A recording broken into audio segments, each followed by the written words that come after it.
Jesteśmy w Muzeum Obozu Koncentracyjnego Gross-Rosen i tutaj mordowano ludzi.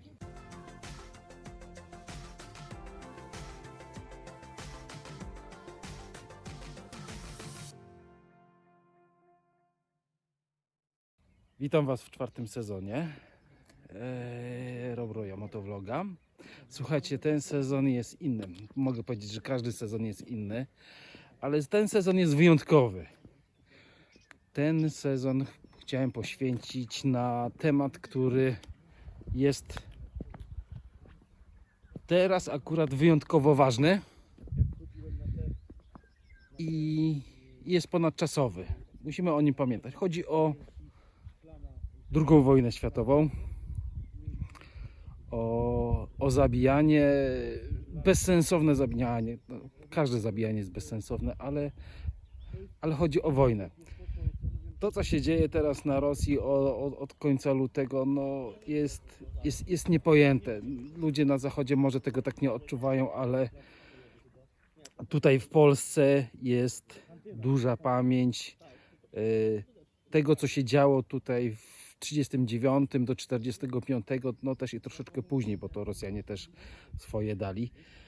W każdym razie naprawdę chcę Wam pokazać, jak to wyglądało kiedyś i to, co się dzieje na Ukrainie, jak to może wyglądać, bo to, co się dzieje tam i to, co się działo tutaj w Polsce wcześniej, myślę, że to jest bardzo podobne. Także dzisiaj jesteśmy w Muzeum Obozu Koncentracyjnego Gross-Rosen. Jest za mną.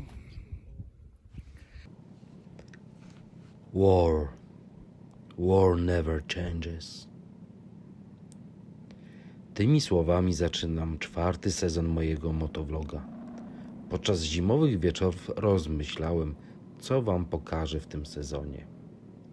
Jednakże wojna na Ukrainie zrewidowała moje plany. Jazdę zaczynam w Bolkowie, sennym miasteczku przy drodze między Jelenią Górą a Wrocławiem.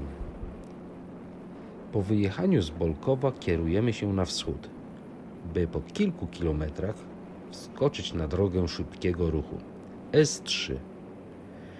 Tą trasą jedziemy do Jawora, po czym odbijamy na wschód w stronę Strzegomia. Gdzie jest nasz cel? Jedziemy odwiedzić muzeum, które mieści się na terenie byłego niemieckiego obozu koncentracyjnego o nazwie Gross-Rosen. Gross-Rosen, duże róże. Przewrotna nazwa, albowiem ci, którzy tutaj trafiali, nie widzieli róż, tylko śmierć. Ale o tym w odcinku. A teraz opowiem Wam troszkę o historii tego obozu. Założony został w 1940 roku jako filia obozu koncentracyjnego Sachsenhausen i już na początku sierpnia trafili tu pierwsi ludzie, którzy pracowali w pobliskim kamieniołomie granitu. Był obozem pracy, ale to zmieniło się w maju 1941 roku. Wtedy został przekształcony w pełnoprawny obóz koncentracyjny. Obóz przeszedł dużą rozbudowę w 1944 roku, kiedy to powstało około 100 mniejszych filii tego obozu. Do tego czasu obóz Gross-Rosen miał już reputację jednego z najcięższych obozów koncentracyjnych, jakie stworzyli Niemcy. Przez obóz z jego filiami przeszło ponad 120 000 ludzi. Zmarło w okolicach 40 000. Skatowanych, zagłodzonych, zastrzelonych, spalonych w krematoriach czy poddawanych eksperymentom medycznym przez niemieckie koncerny farmaceutyczne.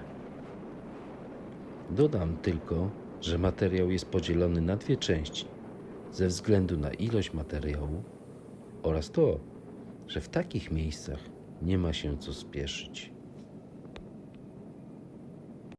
Razem ze mną w zwiedzaniu brały udział osoby, które możecie znać z podziękowań na końcu każdego odcinka, a więc Bartek Teklak i Jacek Teklak, bracia.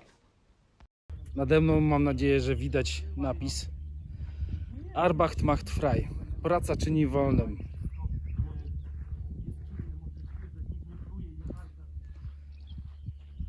Jest to bardzo przewrotne określenie. Niemcy mówili, że praca uczyni nas wolnymi, ale wolność ludzie w takich obozach uzyskiwali dopiero po śmierci. Nie inaczej. To, co się tutaj działo, zresztą zobaczycie, jak to wygląda. Mam nadzieję. Ja tu jeszcze nie byłem. Zobaczymy wszyscy razem, jak to będzie wyglądało. Także jest strasznie. I myślę, że będzie dalej. Dobra. Jesteśmy już w środku. Przeszliśmy przez wejście. Tutaj był plac apelowy. To, co widzicie na środku, to tam nie było huśtawki. Tam nie było huśtawki, tam wieszano ludzi. Publicznie. Żeby każdy widział, że nie warto uciekać. Żeby ludzie wiedzieli, że nie warto się sprzeciwiać reżimowi.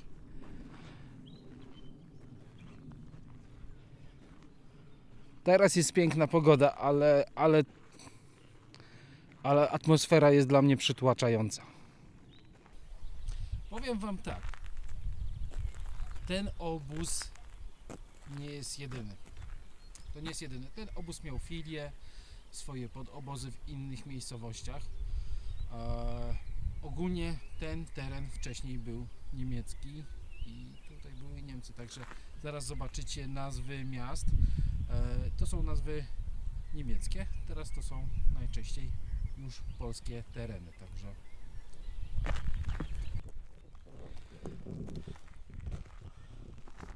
jakiś Neuhammer, Ludwigstorf, Land.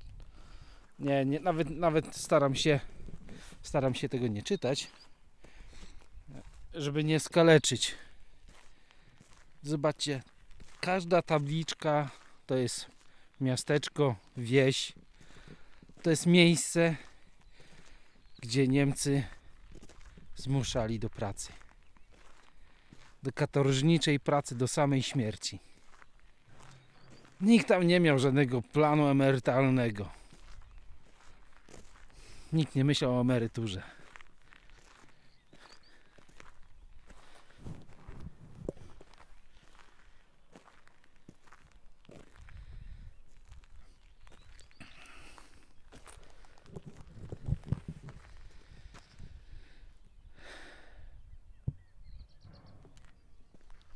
Hitlerowscy barbarzyńcy.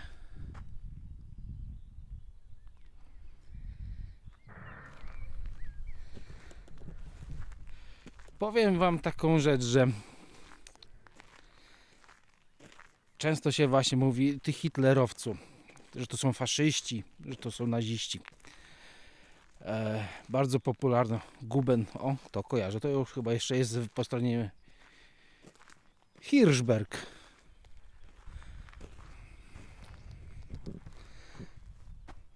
Teraz to miasto jest, nazywa się Jelenia Góra. No, ta sama nazwa. Hirsch, Góra, Hirsch to jest Jeleń, Góra, Berg. Tam też jest, u mnie w mieście są ślady, ale już bardzo zatarte. Ale tam też był obóz pracy. U mnie w mieście był obóz pracy. O, drugi Hirschberg, 2 obozy były w takim razie, widzicie. Breslau. Breslau to jest Wrocław, duże miasto, stolica Dolnego Śląska.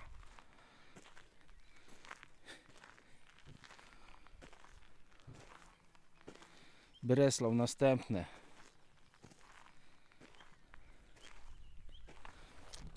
Ale wracając do tego, co chciałem wam powiedzieć.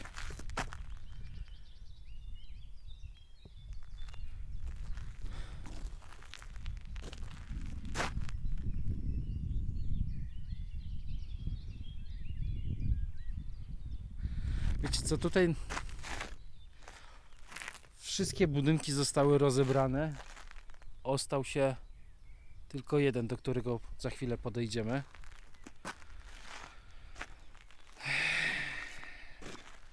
Nic nie widać, ale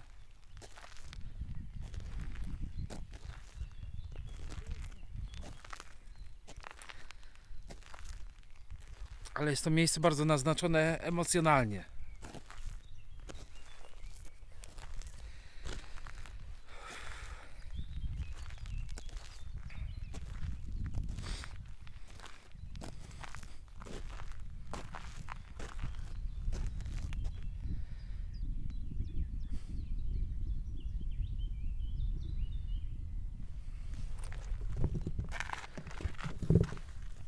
Kojarzy ktoś tą nazwę?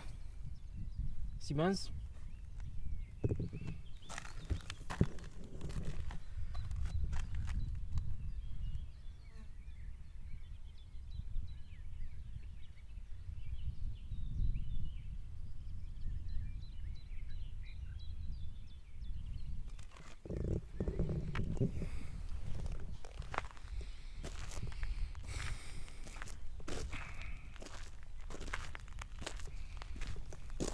Wiecie co, siądę i wam opowiem.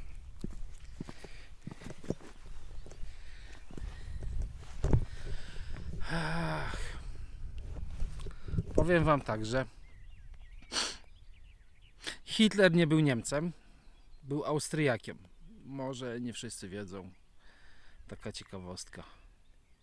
Ale nigdy nie był Niemcem. Urodził się jako Austriak, zmarł chyba też jako Austriak.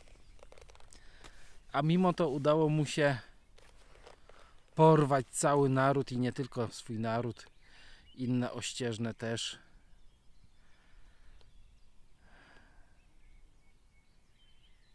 Był kierowany, nie wiem czym, nienawiścią, chorą.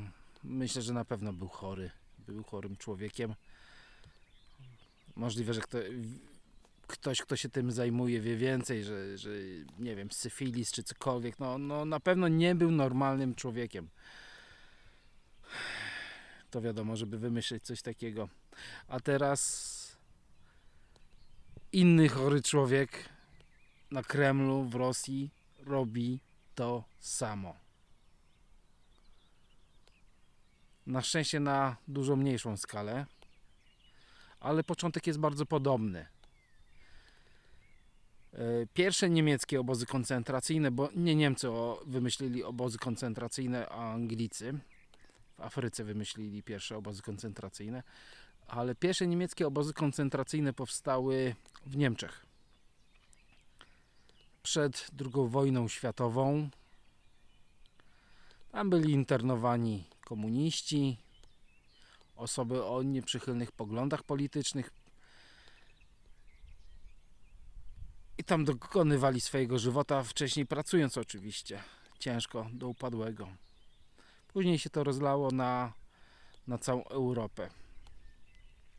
Wiecie co, nie wiem dlaczego, może ktoś wie, spora część obozów koncentracyjnych znajduje się w Polsce. Do Polski byli zwożeni Żydzi z całej Europy, z Francji, Węgier,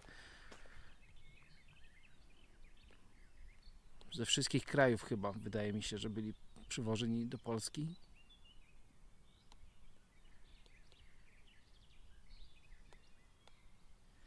I to nie jest tak, że na przykład, wiecie co, to nie jest tak, że Polacy nie lubią Żydów. Ja nie mam nic przeciwko Żydom, zresztą nie jestem uprzedzony raczej do nikogo. Żydzi mogą być uprzedzeni do Polaków.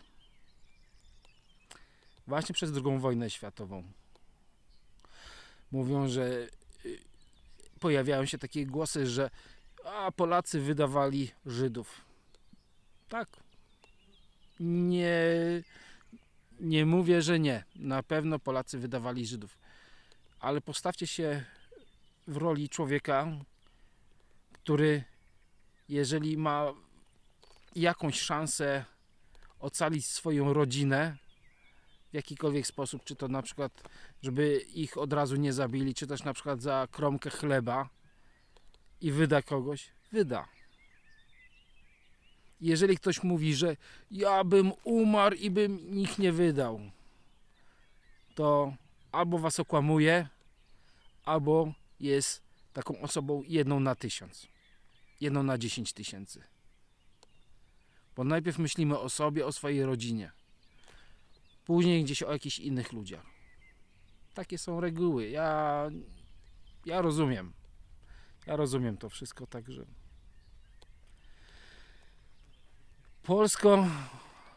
polsko-żydowskie relacje były trudne. Mam nadzieję, że to jakoś teraz coraz lepiej nam wychodzi do przodu. Jakoś normalizacja jest. Powinniśmy nie rozpamiętywać, nie rozdrapywać historii. Pamiętać o niej, tak, oczywiście, bo historię trzeba pamiętać. Z historii można się dużo nauczyć, ale nie powinniśmy rozdrapywać historii, a bardziej skupić się na przyszłości. Przyszłość może nam dać naprawdę dużo. Dobra, to teraz pójdziemy tam do budynku.